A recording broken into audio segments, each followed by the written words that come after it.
আজকে father's day. আমি office থেকে এলাম, এসে দেখছি ছেলে বাড়িতে নেই। ও ওর ম্যামের সাথে আজকে বেরিয়েছিল, রেস্টুরেন্টে খাওয়া দাওয়া করেছে। কিন্তু ও যখন এলো তখন আমি চমকে গেলাম। ফাদার্স ডের জন্য ও সুন্দর করে একটা গিফট আমার জন্য সাজিয়ে এনেছিল। এই যে কেকটা দেখতে পাচ্ছেন, এটা ও আগে ওর মাম্মাকে বলে রেখেছিল যে পাপা আসলে কেকটা নিয়ে আসবে। সেই মতো কেক, একটা গিফট রয়েছে, চকলেট রয়েছে, সবটা ও অ্যারেঞ্জমেন্ট করেছে। এবার কেক কাটার পালা। আজকে ফাদার্স ডে। আমি তো একেবারে সারপ্রাইজ বলা চলে, কারণ ও এত সুন্দর একটা ব্যবস্থা করবে আমি তো বুঝতেই পারিনি। যাই হোক, কেক কাটার পর্ব চলছে।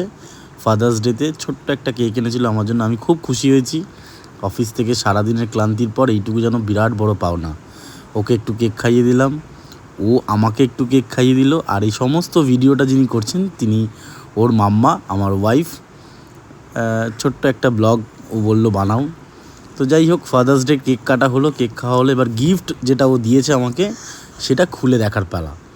আমি যদিও আন্দাজ করতে পেরেছি গিফটে কি আছে, তবুও আপনাদেরকে দেখাই। এই ছোট্ট গিফটটা ও দিয়েছে। এবং সবথেকে বেশি ইন্টারেস্টিং, ওর মা যেটা আমাকে বলল যে ও যে টাকাটা জমিয়ে রেখেছিল সেই টাকা থেকে ও এই গিফটটা আমাকে দিয়েছে। এটা আমার কাছে সবথেকে বড় পাওনা। ছোট্ট দুটো পেন রয়েছে এর মধ্যে, আপনারা গিফটটা খুললে বুঝতে পারবেন। আমি একটু আগেই বলে দিলাম, ছোট দুটো পেন রয়েছে। ও জানে পাপা লেখালেখি করে, পেনের খুব প্রয়োজন, তাই ছোট্ট দুটো পেন দিয়েছে। দামটা অতটা ইম্পর্টেন্ট নয়, ওর গিফটটা আমার কাছে অনেক ইম্পর্টেন্ট।